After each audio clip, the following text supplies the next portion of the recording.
L'info de la semaine, le podcast qui vous dit tout sur le lymphodème. Que vous ayez eu un cancer du sein ou pelvien, l'activité physique est particulièrement recommandée lorsque l'on souffre d'un lymphodème. Et dans ce podcast, le Dr Vigne nous dit tout sur ses bénéfices. Dr Vigne, bonjour. Bonjour Jessica. De nombreuses études montrent que l'activité physique joue un rôle important.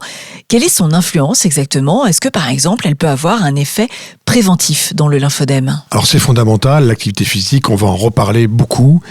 Effectivement, récemment, il semblerait, notamment pour le cancer du sein et son traitement, que l'activité physique puisse réduire le risque de lymphodème. Ce podcast est donc dédié à l'activité physique et justement quand on a un lymphodème et qu'on a donc des bandages pour réduire le volume, qu'est-ce que ça permet d'avoir une activité physique ? Alors dans le traitement du lymphodème, ce qu'on appelle la physiothérapie complète décongestive, il y a les bandages peu élastiques et les exercices physiques.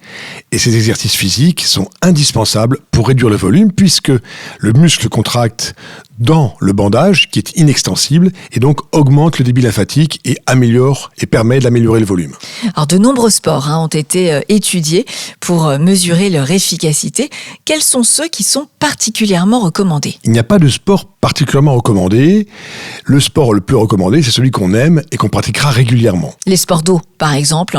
Les sports d'eau, mais également, a été montré comme intéressant, la marche nordique ou même le dragon boat. Vous savez, le dragon boat, c'est un espèce de grand bateau avec une tête de dragon qui a été développé en Chine il y a 2000 ans et qui a été évalué chez les femmes ayant un lymphodème, tout à fait bénéfique pour elles de faire ces exercices de membres supérieurs, notamment avec la pagaie. Est-ce qu'il y a des sports interdits ? Il n'y a pas de sport interdit, comme cela a pu être décrit il y a quelques années. Il faut faire un sport qui plaît et pour le pratiquer de façon prolongée et régulière. Et quand on a un lymphodème, est-ce qu'il y a des précautions particulières à prendre pendant le sport ? Oui, il faut éviter de se blesser car il y a toujours un risque d'érésipèle survenant après une blessure même minime.